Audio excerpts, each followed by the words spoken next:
In this video, we strive to remain spoiler-free, discussing only story and plot elements from the books relevant to what has occurred already on the show. When necessary, a spoiler warning with a countdown will be given. Hi everyone, I'm Rebecca. I'm Mac. And I'm the Geeky Hippie. Welcome back to WoT the Adaptation. We're the YouTube show that reviews adaptations for you from one medium to another, one form to another, I should say. This week, we continue with The Witcher, this time the penultimate episode of Season 2, episode 207, Voleth Meir. What did you guys think of this one? I'd say this is one of the stronger episodes of the season for me. I can see that. I can see Really why great you'd say scenes. Yeah. Yes, some it good did scenes. have some Lots of good really scenes. great scenes. But it revolved around a storyline that I just, I hate it. Yeah, I mean, I hate the Voleth Meir storyline. so I don't love it either. And that's what's kind of funny. Like the episode, I think, had good stuff in it. But I mean, yeah, that particular aspect of it, I don't know. I mean, we've kind of covered that a lot. I still don't love it. I don't think I ever really, think it's great as a concept, but it did produce some good stuff. There's some good stuff in this It episode. did. And apparently, Andrzej Sapkowski, before that season came out, he said he watched it and he enjoyed it. Okay. So Good to even know. though it's completely away from the book and apparently even completely away from the games, he enjoyed it. So, Yeah. I mean, it can't be too bad. Maybe No. I'm just wrong in not liking the Voleth Meir. No, Not well, I mean, unheard of.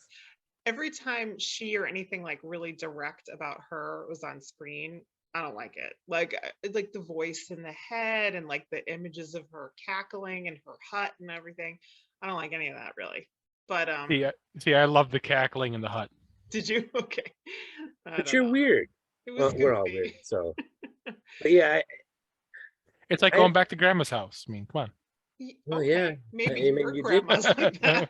he did mention his grandma's name was Baba. So, Okay. yeah. Well, mine was less cackly. I don't know what to tell you.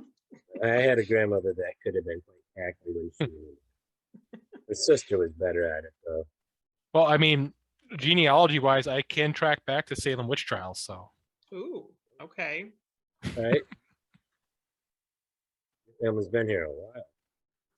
part of All it. my ancestors were still in Europe and that. Oh, for sure. Mine were too. So, what do you guys want to dive into? Yeah, let's go for it. So, we'll dive right into talking about changes. I feel like, as usual, like that could encompass almost the entire episode, right? Like at this point in this season, what in this episode was really direct from the book? Nothing direct that I can think of. Yeah, I me mean, neither. the scene with Lydia and Ryan's was not in the books, but it does feel like, other than the whole dealing with the elixir, which never happens in the books, Mhm. the idea of them having a conversation about you failed to get the girl, well, I want to meet your boss, that kind of seems like it might actually happen. Although I think he was working for the boss directly in the books, not through Yeah. Lydia. Yeah, I thought so too. Yeah. So probably the most But- direct scene from the book is the dwarves. Yeah, Okay. It's probably about the that's- closest, and they even changed that quite a bit. yeah, Mhm. because when they met the dwarves, it was about needing people to help them with Triss because she was sick. Mhm. Right. So Yeah. And we get and- a little reference to Triss being sick, but we don't sick see in it. Temeria. Yeah, sick Yeah. in Temeria. Yeah. That was, and I do believe that's where it was taking place when they met up with Yarpen and his group Mhm. and his boys. Yeah.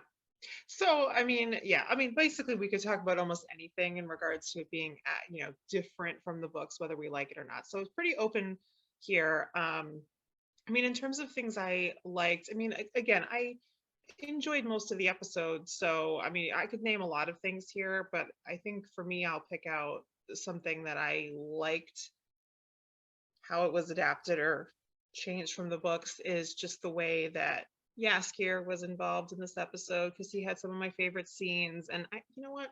I guess I just like the episodes with Jaskier in them. I've gotten very basic with this season and what I like, and he's usually high on that list. Yeah. You know, I really liked his new friend. Friends. He had several of them. That whole scene. And they were, you know, a lot more supportive than his other friends. Yeah, truthfully, yeah. They let him talk. They didn't back talk. They didn't. It's leave him funny on a that mountain. in my notes for this topic, I wrote all the stuff with Jaskier, even where it intersected with the Voleth Meir storyline. Yeah. So, yeah, Jaskier, everything Jaskier was just, you know, and I talk smack about Jaskier, but it's fun, you know, because he has it coming most of the time. But it's just, the show was so much more boring when Jaskier Yeah, isn't there.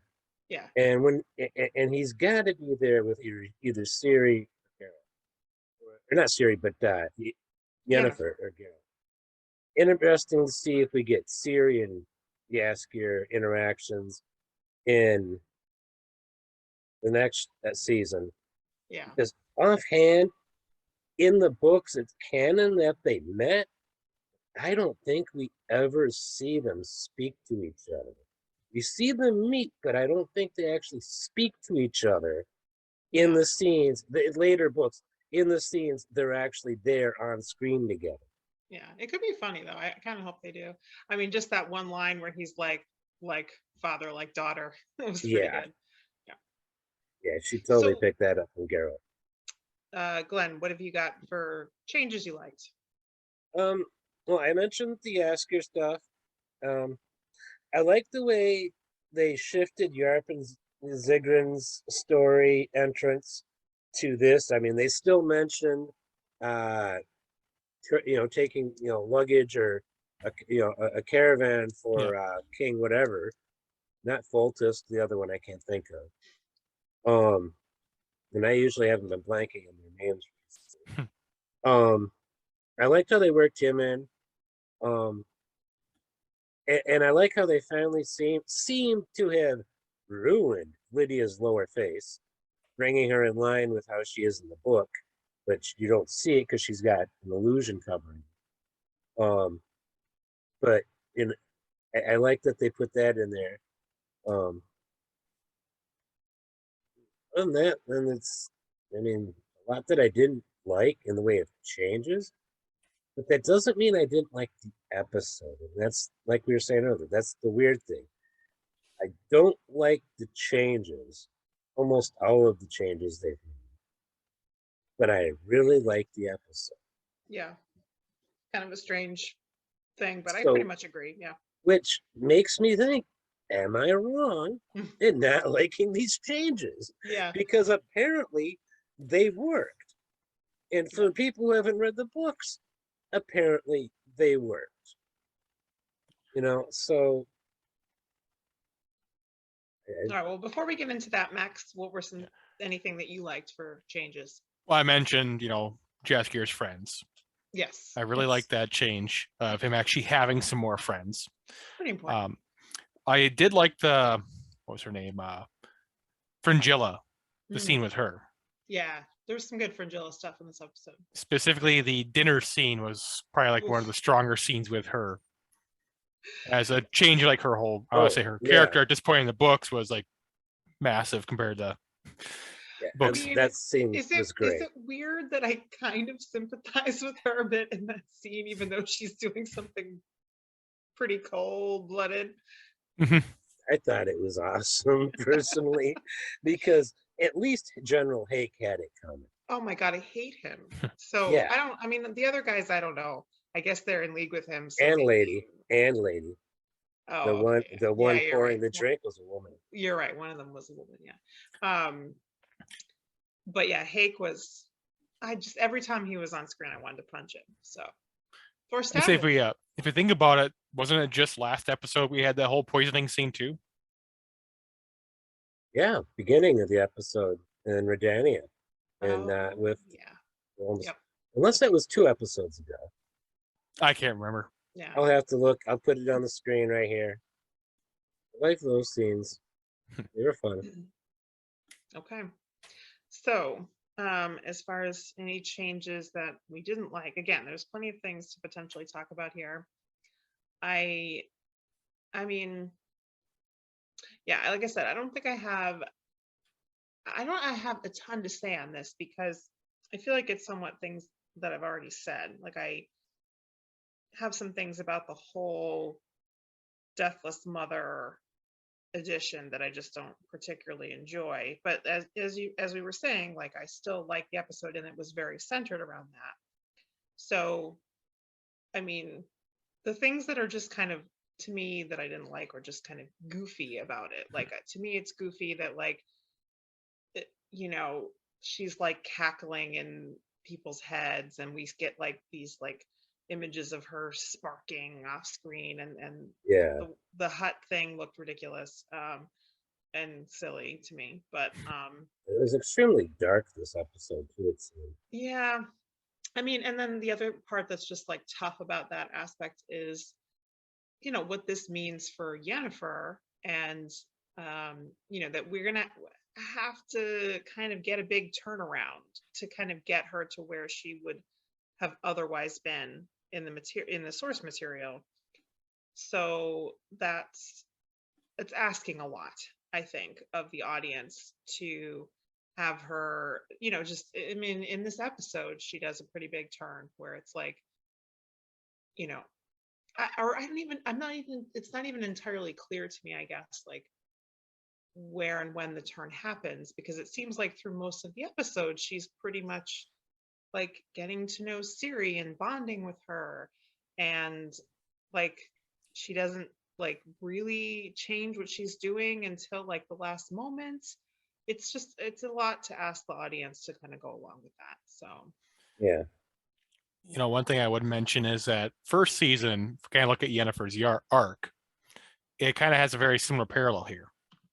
I mean, we had the dragon episode, we had the what was it? The genie episode before she had a redemption with old you know, burning everybody alive with fire. Yeah. yeah. So it's Enchanted compelled Geralt to Mhm. go get himself in serious trouble that could have gotten him killed. It's like her whole, there's like a parallel arc there going on. Like she's kind of doing what she did the first season where she's just not, you know, kind of doing her own thing for her own power.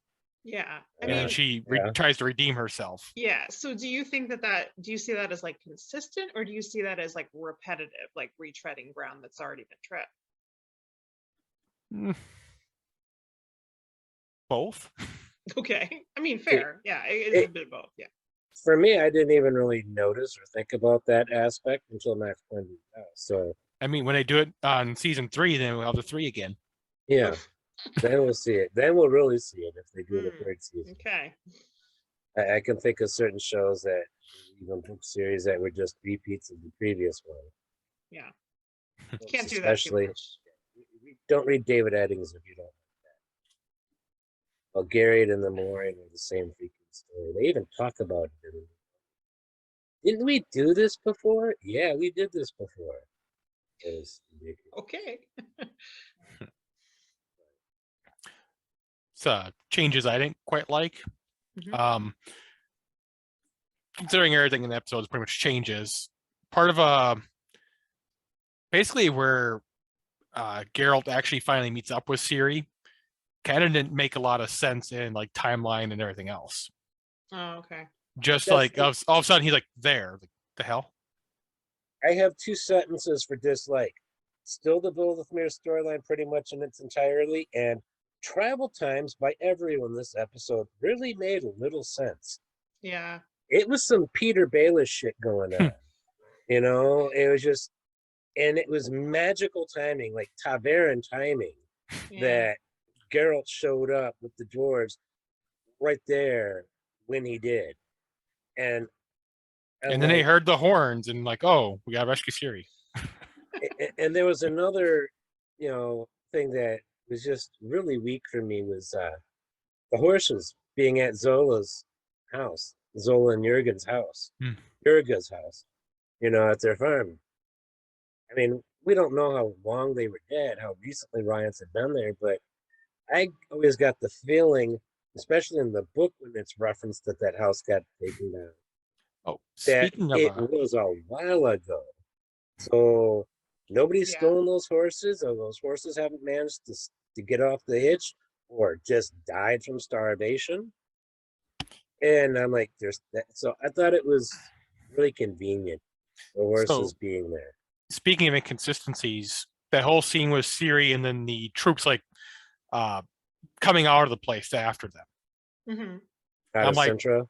yeah, like how Yeah. far away they were. Like, oh, we heard that, so we're gonna mobilize. And like, Yeah, Well, no, that was the wall breaks, and they look, and they can Just- see two tiny little people all the way out. and then the they wall. levitate, teleport over there. Yeah. No. and they had no time to run away from. Yeah, and Yennefer and Ciri just stood there watching the entire time.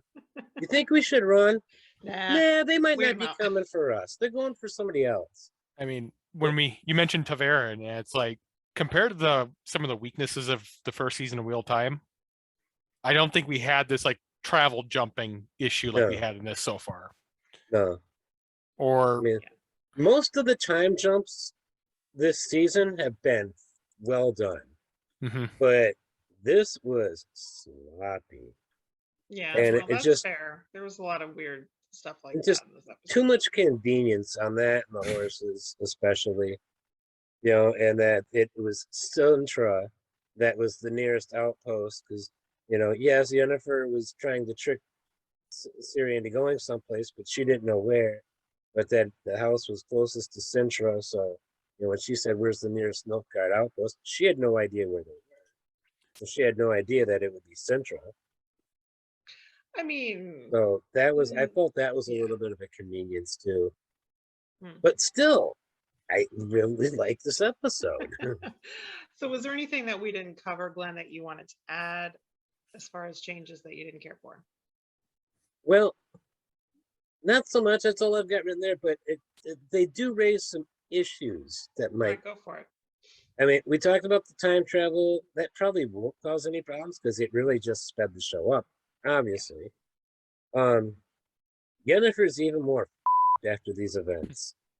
That when it comes to her storyline with Geralt and Ciri, the rest of the series, than she was even before tonight. And it's just going to take some serious character rehabilitation, both for the audience and for Ciri and Geralt, before anything that happens in the last couple of books makes any sense.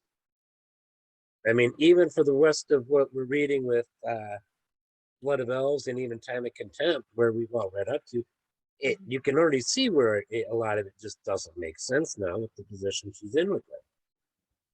And yeah, it's like, imagine if Rand and Nin broke up. Really nasty, hard feelings between them. And like they broke up around, say, Lord of Chaos, or somewhere in the middle. Or like right when they first got together, they stayed with each other, and then he's like, "No, get out of here," like a week later. That would mess up so much in the rest of the books in the Wheel of Time that, I mean, how would you adjust to that? It's the same level of chaos, pun intended, thrown into the mix. I think it's just So kind of related to what I was talking about earlier. I just found out apparently Netflix has a Witcher map. yeah. Oh. There's other Witcher maps out there too, some really good ones. I just kind of learned here, like, yeah, apparently Witcher has a Netflix. I didn't know Netflix. I didn't know Netflix had their own show map. Yeah, apparently, well, it says WitcherNetflix.com. So Okay, cool. I was just kind of looking up to see how far it really was. Well, we don't really know where. Well, I don't know if it's marked on the map where the temple in Melitele, whatever, where Neneka's place is. I'm Yeah, that's not what I was sure kinda looking at. where that's located. Quite sure. I should know because they do mention a location in the short story, the the serial short story. Yeah. Here we go. It shows it near Vendenberg. Vengerberg? Yep. Okay. So he That's- traveled quite a way to Cintra. Yeah. And they were in, I think it's Trans River, also known as, I don't remember the name, depends on the translator, which isn't far from, it's along the Yaruga, not far from the Yuga, not far from Sodden. I mean, they could actually see signs of the battle from Sodden Hill on the show, at least. So. Right. Yeah, I mean, basically, I think we shouldn't think too carefully about some of these Mhm. things, or else the whole thing does kind of get And actually, ridiculous. now that I think about it, Geralt wasn't traveling from Neneke's temple. He was traveling from Oh, Gors Velen, I think it was, which is where The where? Gors Where Velen, which is, I think where that's where one of the articles I read Yaskier said it was, is. yeah, where Yaskier was. One of the articles I read said it was Gors Velen is where that was. So I'll take them on their word. If that's where he was arrested and put in the clink. Hmm. Peeping Toms get the So- clink. Goresville, and there it is. Got there. That's a lot closer. Yeah. All right then. All right. So, So we'll maybe, cut them a tiny bit of slack then. yeah, maybe not quite Peter Baelish shit. I actually could excuse all the Peter Baelish stuff because obviously there was time jumps between scenes and episodes, and they just didn't show you any other sign of a time jump other than a character having gotten from here to there. Mm-hmm. Right. You know. Okay. So. All right. So what are we done with this question? Should we move on?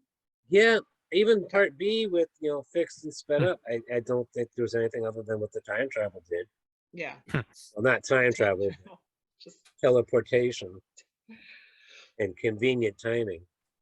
all right. So anyone have any standout scenes that they want to mention? Should we start with you, Glenn? Yasker's performance in the jail cell. Oh, it was so cute. My goodness. Just from the moment that scene started to the time the scene ended and they were leaving the jail. Yeah, that was good. It was, that's the best scene in the episode. And it's one of my favorite scenes of the season. So How about the song? My favorite little bit I of love it that song. was when he sees Geralt and he's just like, F it. He Yep. just goes in for the Yep. Well, yeah, it was great. That's by far my favorite scene. And like I mentioned earlier, I really like meeting back up with Yarpen and his boys. That was fun. I love the dwarves, mostly on the show. Some of the dwarves, especially Yarpen in the book, doesn't start out too great of a guy, and he's actually kind of a dickhead when they're traveling with him with Ciri. He's a dickhead to Ciri, but he's still like the girl. But I just love the dwarves in the I Witcher think it's world. just like a little bit of his personality, right? Like he's just like that's sort of how his personality is. Like he's not a bad guy, but he's just kind of a dick. I mean, in the book, he was ogling when and Yennefer, just like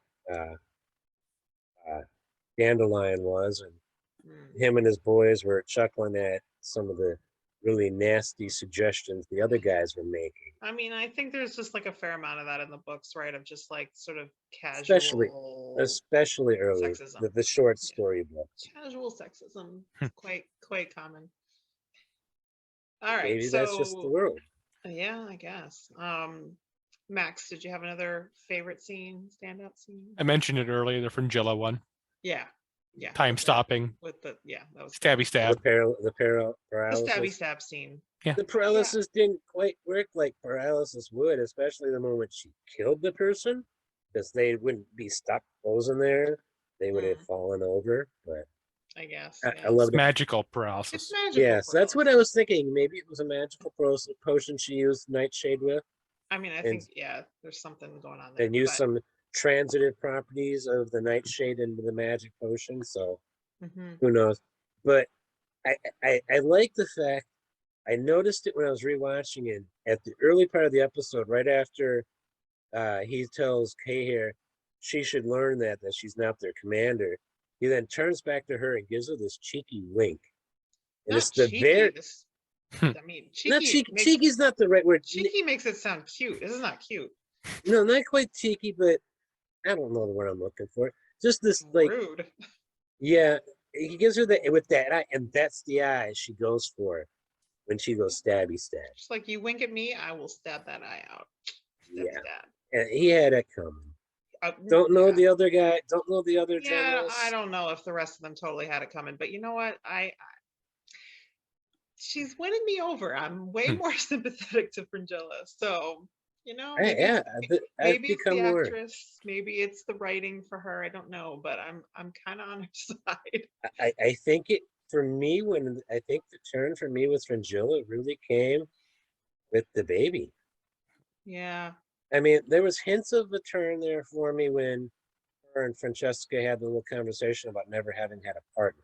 Mm-hmm. I'm like, maybe I could look that direction. You know, the direction of Fringilla is not so bad. Yeah, And I did look just, that way. And then last week pulled me in with, you know, yeah, and she was so happy about that baby. it was just, I couldn't Yeah. help it. Yeah.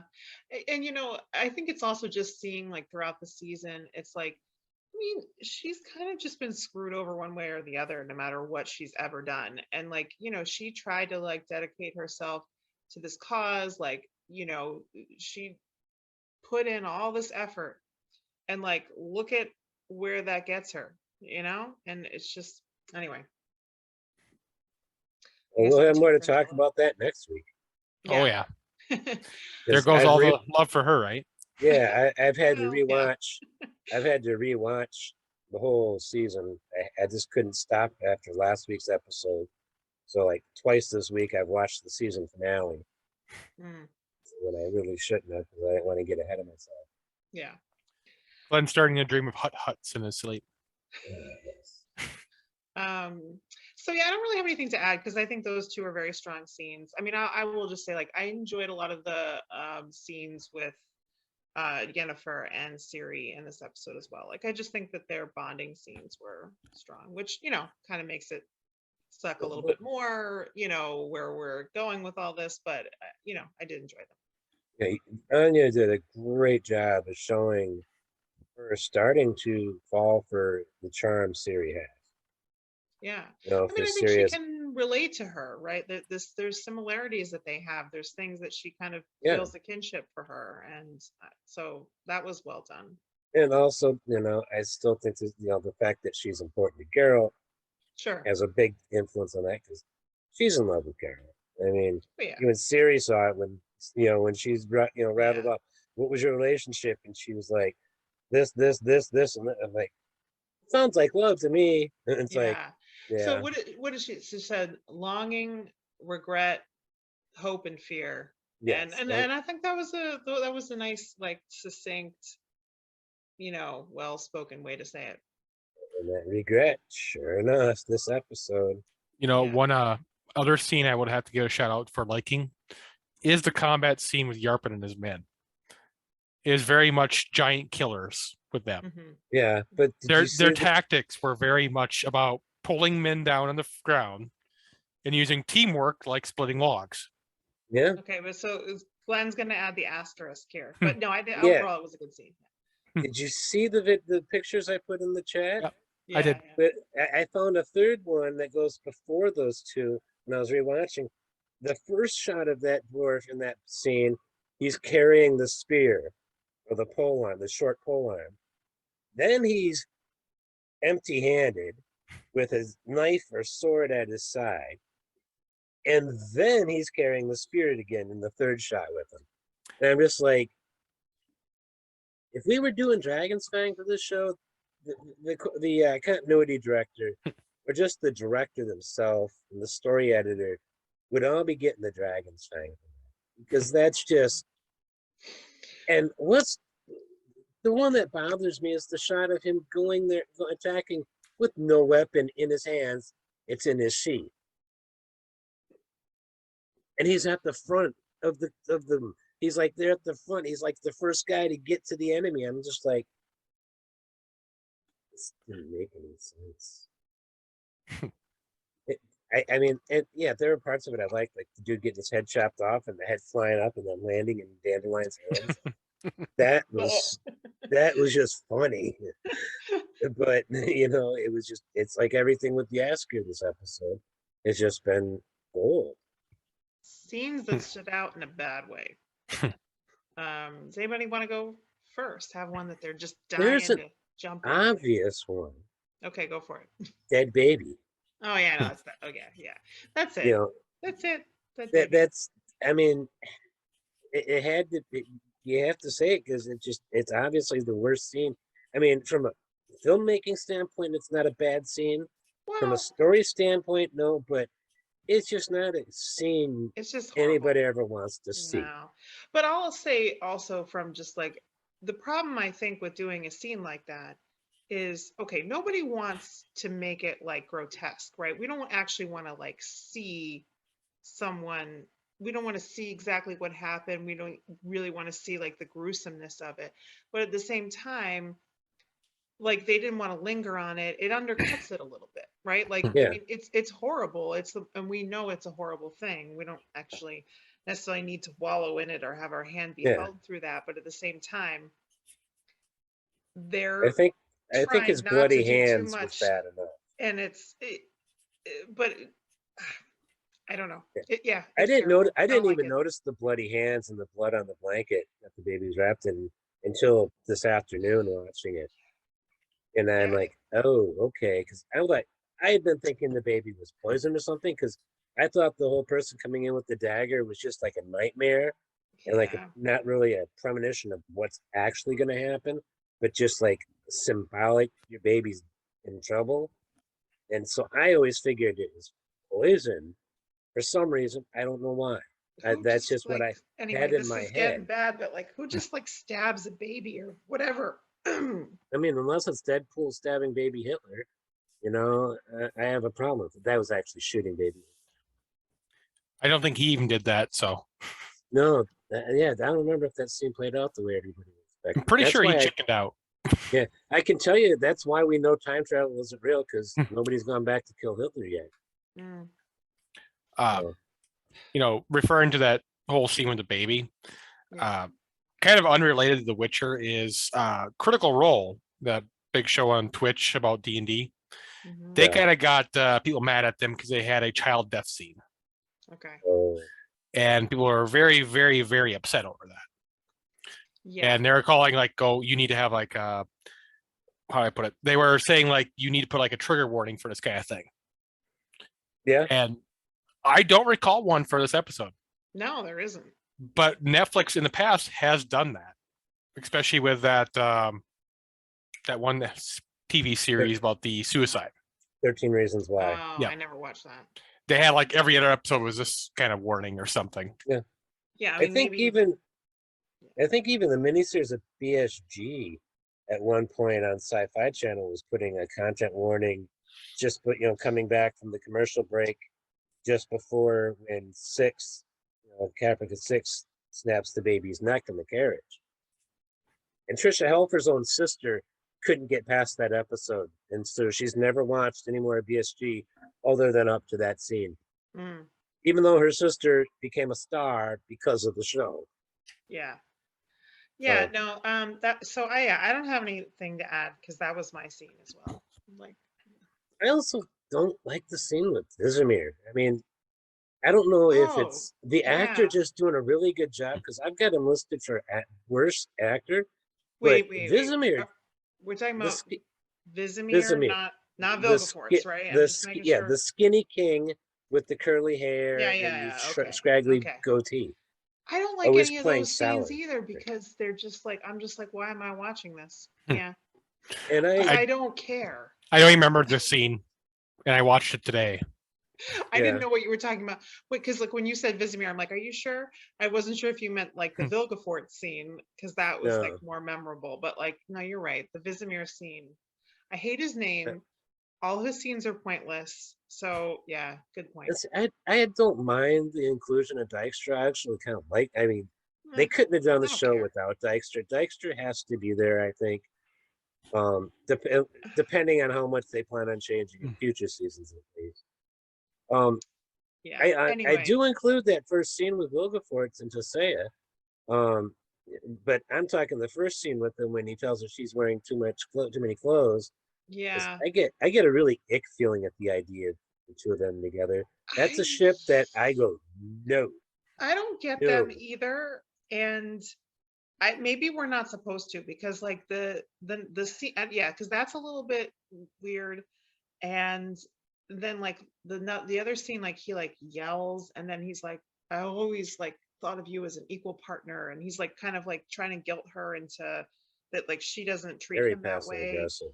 I didn't like this, so maybe I'm just not supposed to like him, but I don't like him. We've had two turns up there. For the most part, I've enjoyed Vilgefortz on the show, but there have been two things I didn't like, other than the ick factor of the two of them in a relationship. I didn't like him yelling and snapping at her today in this episode. That was a serious, I mean, that's just not what we've seen from him, other Yeah. than the one time when he killed that dying mage after the Battle of Sod, the Yeah. end of last season. I still don't understand why he did that. I mean, I don't have any strong like feelings about him where I'm like, oh, this is out of character. You know what I mean? Like, I don't know that it's out of character. I'm not saying anything's out of character. I just don't understand why he stopped and killed that guy he knew. I mean, if he was putting the guy out of his misery, he wouldn't have done it by bashing his head in 2 or 3 times with a mace or a hammer. Point. You know. Yeah, that's a good point. I don't know either. So, yeah, I don't know. That puzzled me. Yeah, maybe we're just not supposed to like him. Because I don't know. I don't like him. So there you go. He was charming when we first met him, I thought, but yeah, but you know, assholes can be charming. You know, like I said, I said it earlier in a few episodes ago that they're basically setting up the lodge for future seasons. Yeah. Yeah. And that's what that part of that whole scene was about. Yeah, I suppose so. It's building up to that. Well, except there's a spoiler reason why Tisea is not part of the lodge in the books. Mm-hmm. I don't know if either of you have read that part. But there's a there's a really good reason why Tisea is not part of the lodge. Okay. So, at least in the book. I guess we'll see. That's all on somebody we meet in person next week, next episode. And all right, so we should not get ahead of ourselves. Oh, but anyway, I never got to say the scene I didn't like. Oh yeah, go. Effectively, it was basically just that time skip I mentioned. Yeah. Of just the randomness of going from meeting the dwarves to finding Ciri. And that's what I didn't care for. Yeah, I hear you. I get you on that. Okay, so I think we've come to actor shout outs / call outs. Mimi and Indaweni. I'm sorry, I'm slaughtering it. Mimi Indaweni, Fringilla. Yeah. She was tops. Anya Chalotra was really good, and I was impressed with Henry Cavill. It's been a while since I've been really impressed by Henry Cavill's acting, at least since The Tudors. But I haven't seen him in much outside of The Tudors since then. So, other than The Witcher, but I really enjoyed his acting this episode. Those are the 3 for me. Okay, we gotta include Jaskier because obviously he was our favorite this episode. I'm sorry, I'm going with the rat. The rat. I thought it was a mouse, man. I think they're mice. They look small. Maybe those rats were really good at acting and they pretended to be mice. Okay, something like that. We were just convinced. There we go. We might have just been convinced. Who knows? I mean, they were the best actors in the episode. They sold it. I 100% believe them. Yeah. They were very good scene partners. Yeah. Yes. And I was stupid leaving Joey Beatty out. I didn't even think about that. Yeah, you can't leave him out of this episode because he had some great scenes. I was just too focused on the other 3 when I was making them. But I don't. But I don't disagree. I think those, all very good. And I mean, to me, like I thought the standouts were Fringilla and Jaskier, but I agree with the others too. And I already said I'm not going to give his name or even put his face on the screen, but the acting from Vizimir falls flat for me. Yeah, I don't care about that character. It's not even so much the storyline with those scenes. It's just that character, that acting, and just Yeah. yeah. I like to forget those scenes even happen. So yeah, I'm not gonna put all the blame on him because but A lot of it's writing, I think. yeah. Anything to add, Max? No, I think that pretty much covers it. Just the mice. The mice get Definitely. toxic. Okay. 100%. All right. All right. So let's talk about theme. And I know, Glenn, you have a lot to say about theme in this episode. So why don't you just get us started? Well, I want to go last. That way, any that you guys cover, I won't bring up again. All right, Max, do you want to start? Well, I saw elements of the 3 again. Yeah, a little bit. Jade on 3. And part of Glenn's notes is about betrayal. And we have what's his face? Dara betraying, was it that one mage? We have mage. Dijkstra. We have Esther. Yep, we have Fringilla betraying, all that. Everybody. Well, yeah. But and then at one point or another first, so whatever. Yeah, and then at the end we have basically the Yennefer kind of betrayal thing where they meet up. That one's kind of, I think, stretching a little bit, but yeah, I mean, because she's trying not to at that point. Yeah. But that's where Geralt kind of like sees like she's definitely trying to betray them. He feels betrayed. Yeah. I don't think she's trying to betray them, but he feels betrayed. Yeah. I mean, I agree. There's definitely some of those betrayal aspects to it. I would kind of lean more in the direction of it like a stronger theme, and I think this was in your notes too, Glenn, but this I think comes across stronger to me is just like change of heart, in which betrayal can be a part of that. Mm-hmm. But I think it just broadens it a little bit because, I mean, really with Yennefer, it's more like a change of heart to me, right? Like she is going in one direction that's more focused on like just herself, but then her change of heart is that she is then tries to pull back from that because she then wants to protect Ciri, and Ciri is more important to her. So I mean, to me, I sort of look at it a little bit like this is sort of Yennefer embracing a mother type role, which she's always wanted and couldn't have, because motherhood is a lot about you're putting somebody else's needs before your own, and I think that she's choosing to do that with Ciri here, and so she can see how she might mentor Ciri or take care of her and put her first. And so I think that's a little bit of a shift for her. All the themes, all the primary themes, especially the ones I noted down, like which I'll get to more, but the desperation is tied in directly with the change of heart, or the reason why the reason why they were doing what they did before the change of heart. And all that's tied in with the concepts of the really intertwined loyalty, trust, and betrayal of trust. I mean, they're all either a direct result of what's going on representing one theme directly results in another theme, and vice versa. And it's just, it's all tangled up. I mean, they're all tied into each other. So I'm going to be listing a lot of the same I think aspects of the story, but they all tie to different themes. Did you guys have any more? The only thing I'll add, go ahead.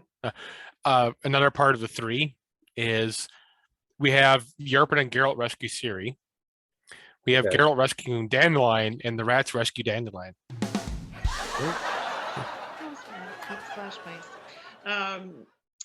I think I wanted to just add in, because this is something that I forget. I think there's sort of 2 instances where I think it's something Nenneke is saying to Geralt, and then something Jaskier is saying to Geralt, and I think they bring in themes of like hope versus fear, right? You don't want to hope, you're sort of afraid to hope, and you maybe have like you jump to the wrong conclusion because of fear. So I think there's a lot of that in play going on between Geralt and Yennefer. So like I think Okay. Nenneker and Jaskier are both kind of trying to warn Geralt, like, don't jump to the worst conclusion out of fear. Yep. And And that coming from the man who says he hates Yennefer. yeah, Because Dandelion said something along the lines of what was it? Don't kill her, and they're like, yeah, we'll kill her, but don't kill her. Just haven't found a sharp enough stick yet. yeah, He like was he's like joking about it, but like obviously, you know, Jaskier has had a change of heart about Yep. Yennefer, I would say. So I said just so that is kind of thrown in there as well, and I think you can also look at, like, you know, there's definitely a lot of that hope and fear stuff going on, like with the elves as well, you know, and that because they are sort of struggling with, you know, which they're reacting to more, and unfortunately in their case, no matter which they react to, they're in a terrible position, you know. So Yeah. what their hope and their fear kind of both betray them. Anybody else? Next. Let me start with what I've got. The first one I wrote down was Desperation. You see that with Geralt being desperate to find Ciri. Yennefer, she's desperate to get her chaos back, but that leads her to become desperate to save Ciri from the Nilfgaardian soldiers, and to an extent, desperate to save her from the, you know, the deathless mother. You know, there at the end when she has the change of heart. Ciri is obviously desperate to find Geralt.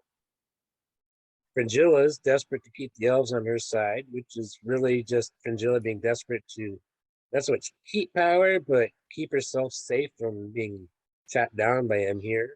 He I mean, shows up. it's both, I think, because I think she also, you know, has developed a real bond with Right. the elves. That's what I'm saying. Not so much to keep power, but you know, it's still there. Yeah, I mean, right, because she's also tried to build this role and relationship with Nilfgaard too. I mean, that also matters to her, and that's also at stake. So Let's see, right there we find Fringilla. Next we have Fringilla being desperate to find a safe haven when she thinks she might have to flee Nilfgaard, which is itself a change of heart and a betrayal of trust. yeah, it's all You, that. you know, so like I said, it's all tied together. Dara, he sees these potential spies being executed, and he starts getting desperate to not get caught. You know, he probably even more desperate than he had been before. I think his is a change of heart more than anything. You know, where Yeah, but his when decision.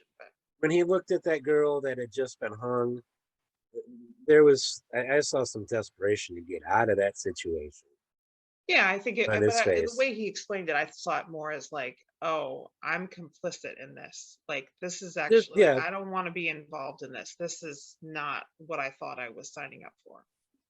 there's that. And I'm not going to deny that because you're right, he does flat out say that. But I don't know. I saw a lot of fear. I might have been reading what the fear was, but you know, I still think to some extent, you know, desperation to get out of the situation he's in, whatever the reason for wanting out, is still there with that. Mhm. And Dandelion, Jaskier, he's obviously just desperate for food. I mean, he named and befriended those mice, and I'm sure Max knows the names of all the mice. I don't know. He keeps calling them rats, so I'm not so sure. I brought up the loyalty and trust and betrayal of trust. We see that with Francesca and Filavandrel betraying Fringilla's trust, and in you know, in turn betraying Nilfgaard. Obviously, Yennefer betrayed both Geralt and Cirilla. I mean, it's so bad that a literal chasm opened up between Cirilla and Yennefer, not just the figurative one that you worked for Nilfgaard, you brought the fire to us. No, there's a literal chasm there now between the two, and I just thought that was a really nice touch. Yeah, I mean, I just wanted to go back a minute to the Fringilla, and because I'm not sure, just in the broad sense, I don't think there was ever really trust between the elves and Nilfgaard. If there was ever any trust, it was just isolated between Francesca and Fringilla. But like Okay. outside of that, I don't think there was ever any trust. And so I'm not sure there can really be betrayal. And even in the case of like Francesca with Fringilla, I would say she's telling her, like, yes, you're my friend, but like, I am gonna focus on my daughter. Like, she is the only thing that is gonna, I mean, I have to put that above anything else. So I don't know if it's really a betrayal of trust, but That's but another theme that I'd be getting to. yeah, but I think that where there is betrayal of trust in that part of the storyline is Fringilla did have some trust of the Nilfgaardians. You know, she like put a lot of herself into that, and like, and then they are basically just like, Fringilla, we don't even want her. Like, get rid of her. I mean, I guess Cahir is like sort of trying to like maybe look out for her Yeah. a little bit, but I don't know. She gets pretty used in that scenario. So It's the one saving grace they've had on the show so far with Kay here is he's being more sympathetic the last few episodes than he had been previously. But we're also getting more. Kinda. I mean, he did that really jerky. I mean, we're thing going where from he, we're going from here to maybe about here. You I don't know, know. I don't like him. But I mean, you know, he's not terrible to Fringilla, but he's kind of terrible to everybody else. So and I still contest that. I mean, yeah, they've really screwed with Yennefer this season, but both seasons they've done some serious character assassination on Kay here. I still just have to take your word for it since he's a non-entity to me. But Yeah. And then, you know, so Yennefer betrayed Geralt and Cirilla. Fringilla is betraying M here by trying to arrange safe haven somewhere just in case. That's a betrayal, you know, and that's more desperation, looking out for her own. but it's all tied together. Sure, a little bit. She obviously betrayed those generals when she killed them. I mean, that's kind of fun. That was a good betrayal. But I'm just defending my girlfriend Jill in this episode. I noticed. Dara first Dara is continuing to betray the elves by spying in Cintra and getting them killed. Yeah. But then he has that change of heart and decides to betray Dijkstra and quit as Dijkstra's spy. Yeah, I don't think he's betraying. I mean, what is he owed to Dijkstra? Whatever. His freedom. He was sitting in a prison cell, quite possibly waiting to be hung. Who knows? But we know he was in a prison cell for a while. Okay, I'm pardoning Dara as well. I'm not condemning anybody. I know. I'm just having fun. I'm just trying to like, get ready, because Tissaia betrays Triss by telling Vilgefortz, and then you know, and then Vilgefortz betrays Tissaia by barging into the room and then blowing up at her and demanding answers from Triss. Right. Yeah.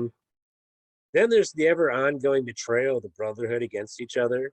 At least, like the chapter council. That's all they ever do. That's especially Stregobor and Artorias.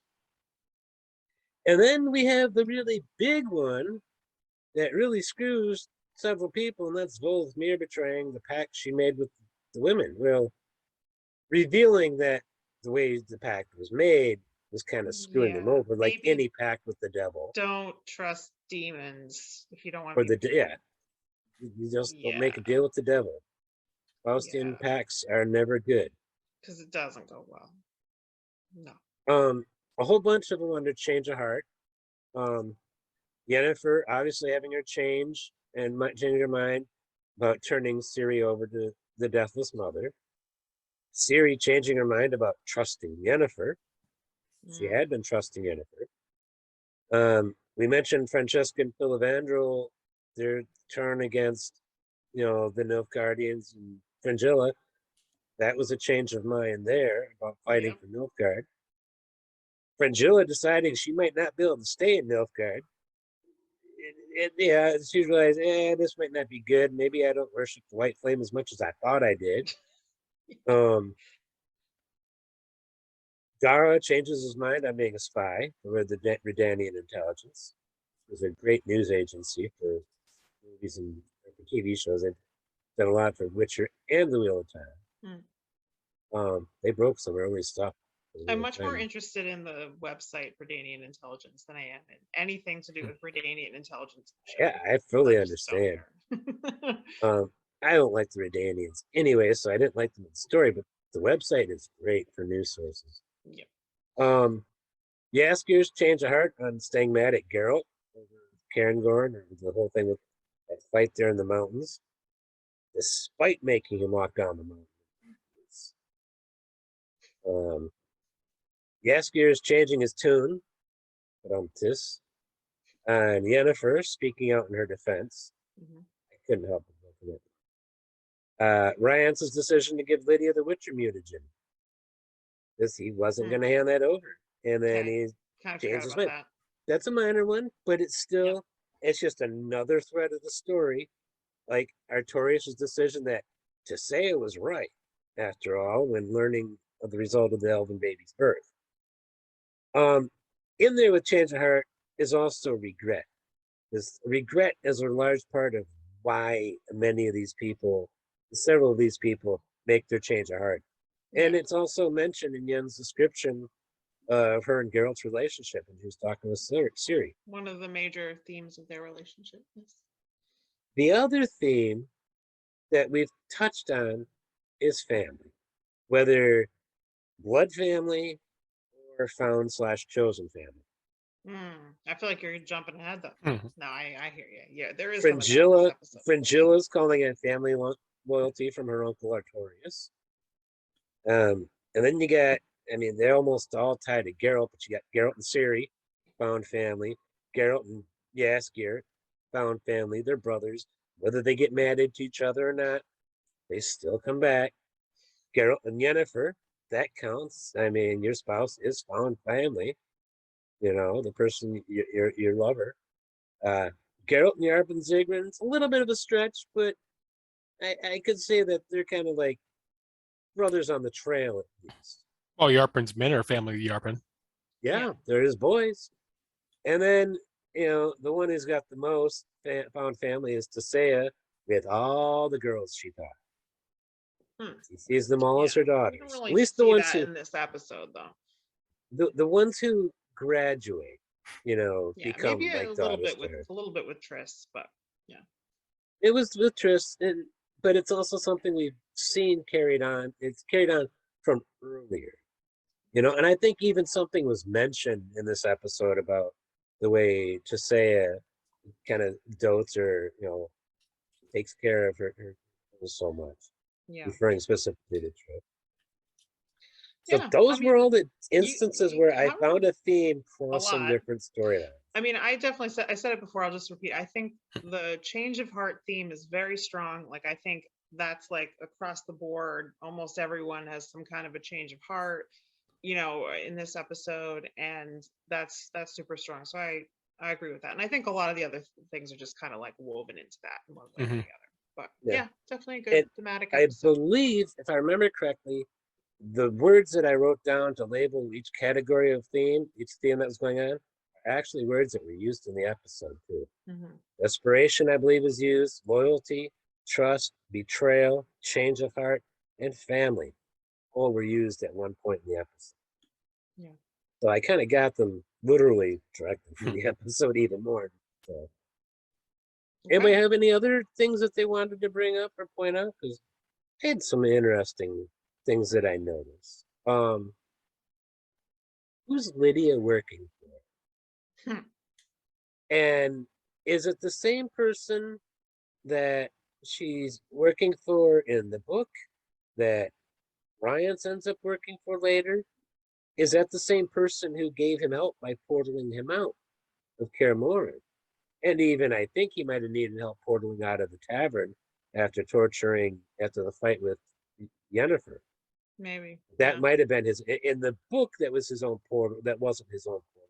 Somebody else portaled him out. But in this episode, they specifically mentioned somebody else portaled him. So out of Kaer Morhen. So I got to wonder who Lydia's working for here. And if it's the same employer as in the books. Because there's reason to believe without explaining because of spoilers for later books. I don't want to ruin it for you guys who haven't started the later books. There's reason to believe it's not the same person because it doesn't kind of make sense. Okay. Well, that would be an interesting choice to change it. You notice Stregobor seems to know that Vilgefortz and Tisea are knocking boots? Oh yeah, I noticed that. He get a little That subtle. that was a nice line there.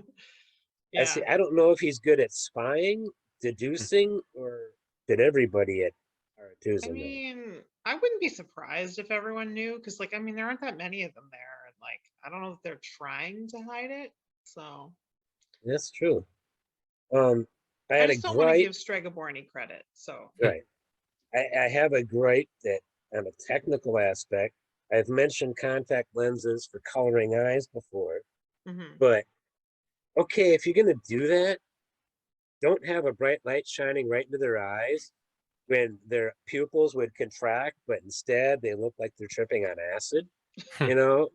Because I'm sorry, that scene with Fringilla and Francesca talking in the bedroom and the lights They were right in very her eyes. obviously contacts in that scene. And I was just like, that's There've been a few scenes where it's usually with Ciri where it's kind of obvious that she's wearing contacts, but I did notice it with Francesca in this episode too. it's most obvious with Geralt.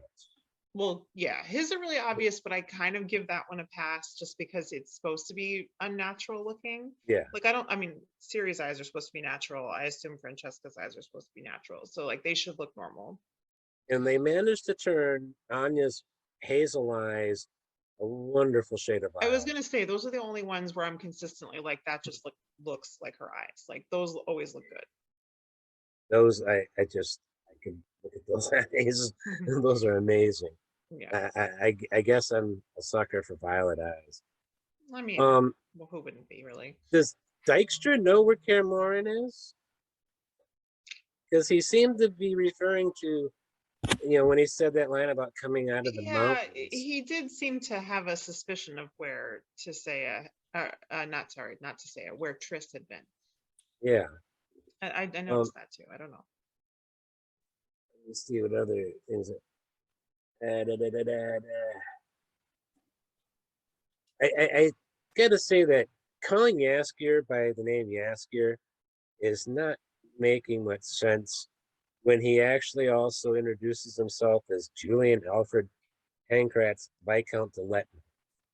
I mean, because if he's got that name, then Jaskier doesn't sound like a nickname. That sounds like an actual given name. And since the audience that hasn't looked at, would you? I mean, come on. I'd probably go by Julian, or maybe not Alfred, but Julian's a cool name. This doesn't sound bard-like enough. Maybe I don't know. I think Julian sounds quite bard-like. Okay. But see, most of the audience, unless they've looked it up or somebody told them, has no idea that the Polish word Jaskier means buttercup. That's okay. And that because of that, in the books, they named him after another flower, the dandelion, or the dandelion. When the voice actor doesn't want to spell differently. So, and right there at the end, Ciri and Yennefer get to the monolith where the monolith fell, each riding a horse. Ciri's on a white horse, Yennefer's on a black horse.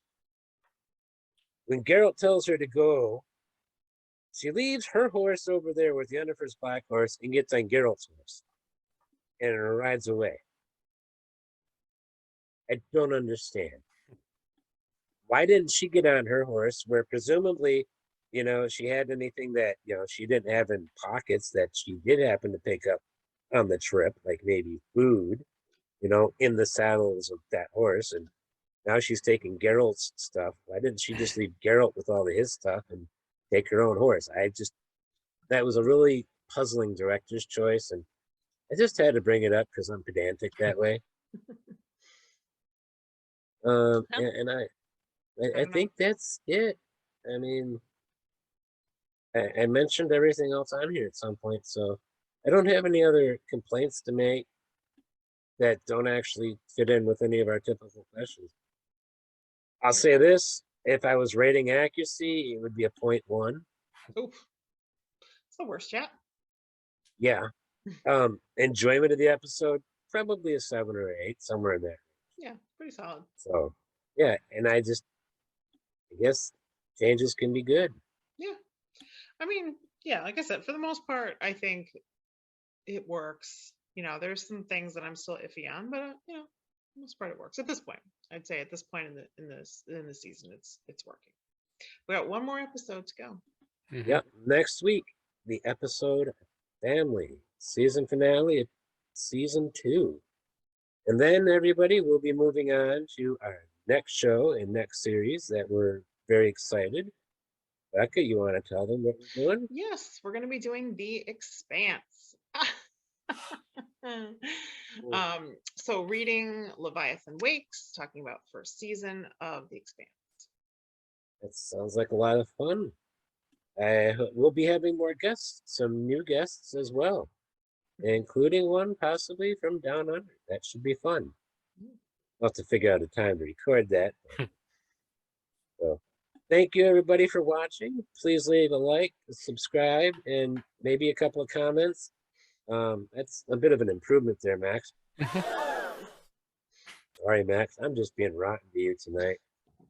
And I can't imagine what Ciri is going to say about me. So hope everybody comes back next week, and don't forget to be awesome.